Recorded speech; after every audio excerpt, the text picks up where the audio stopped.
So this little guy is someone that I draw a lot.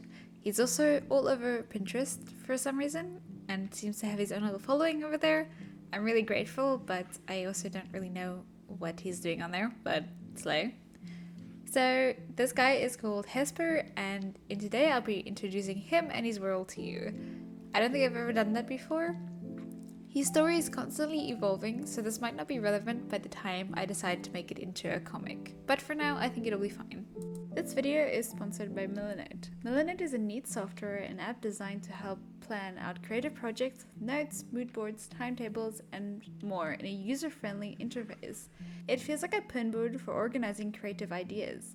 I've used Milanote in the past, but today I use it to organize all my previous scattered all over the place character lore. I have a board for the plotline, the characters, the character traits, and brainstorming, so I have a clean slate to script from, which is so cool to see all my ideas in one place. There are templates to choose from, or you can start from scratch. I prefer the latter since I like arranging things in the way that makes sense to me. I really liked getting to place and see all the pieces I've made of my characters in one board. I also took all the previous scattered lore I had in Google Docs and pasted them into Milanote. Sorting through the lore took a while, but in the end it's satisfying to know everything is in its place and I can build on from there and edit where needed.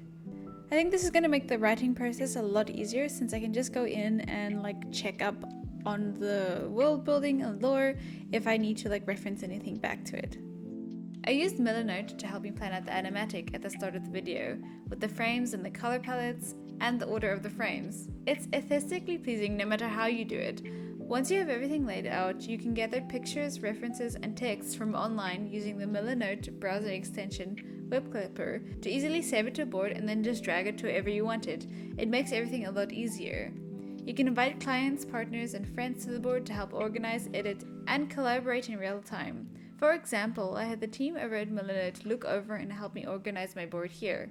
Milanote is also available on mobile, so you can edit and carry notes wherever you go, which allowed me to edit the script and planning while I was at a cafe, which is really cool. Milanote is free to use, and I'll have the link in the description down below if you're interested in checking it out. Thank you so much, Milanote, again, and now onto the video. So here's the synopsis of the story. A young witch hunter is forced to choose between everything he is taught is right and the hand of everything he knows is wrong. Not knowing his purpose or why he was given a second chance in life, his desperation becomes a game of chess when he meets a lonely but manipulative witch in the woods. So my story is about witches and witch hunters, set in the 17th century.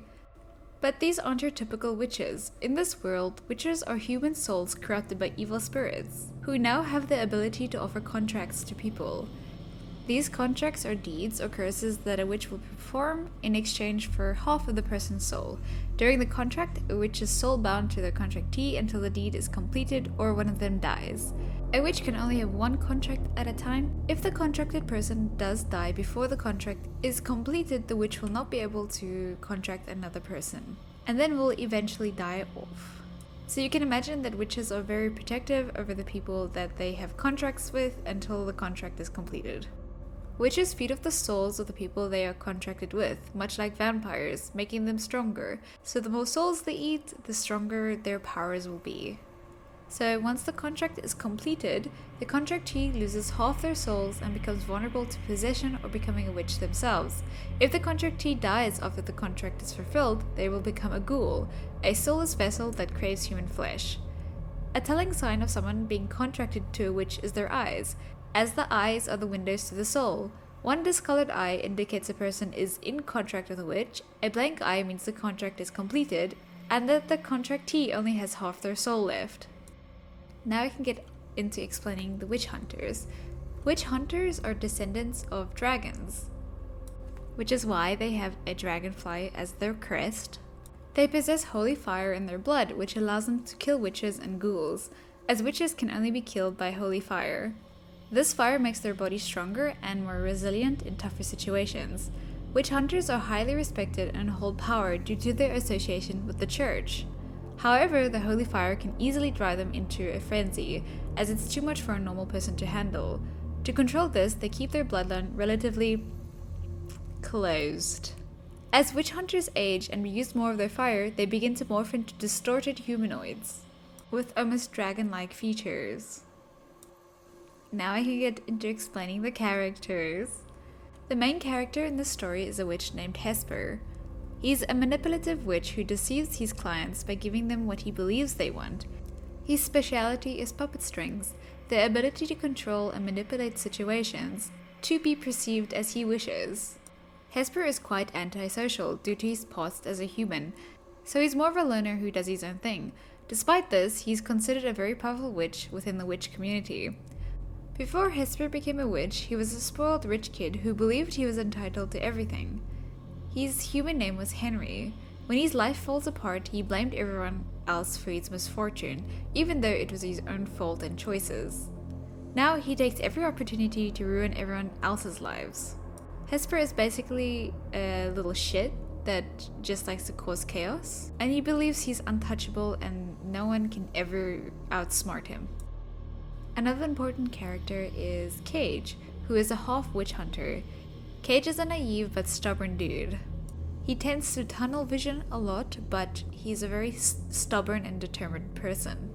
His biological father was a witch hunter who didn't stick around, and his mother was a normal person. As a result, Cage's body rejects the holy fire in his blood, causing him to have a shorter lifespan, so he only lives till about 12 or 13. Cage's adoptive father made a contract with the witch to extend his life, despite knowing the stigma and dangers of making a contract with a witch. But unfortunately, he ended up getting killed by witch hunters to prevent him from becoming a ghoul or worse, a witch. His only wish for Cage was for him to live his life and to fulfill his destiny. This experience leads Cage to believe that witch hunters are bad and abuse their powers. So he dedicates himself to becoming a witch hunter himself so he can eradicate witches, ghouls, and eventually the witch hunters. Because that has to be what his father meant by destiny, right? The story revolves around Hesper and Cage, who eventually become in contract with each other, both intelligent and constantly trying to stay a step ahead of each other as they anticipate each other's moves. The theme of chess plays a significant role in the story. Now that is the bare basics of the story. It's not very well thought of or very creative, but I kind of just want to go for a bit more of a pretty story where I concentrate on the art instead of the writing itself. I'll be concentrating more on the themes, like the chess theme or the Adam and Eve theme. You could probably tell I draw them a lot with a snake and an apple. This is because Hesper is more on the Lucifer side. Hesper actually means morning sun, which is like morning star, like Lucifer. And Cage is represented by Eve, so he's very naive and he doesn't really understand a lot of things. And the apple shows the contract between the two of them, and Hesper trying to get Cage to sign a contract with him. I have many other characters that were going along with this story, but I thought it would be cool just to introduce this as the meantime, so there's like some things about them.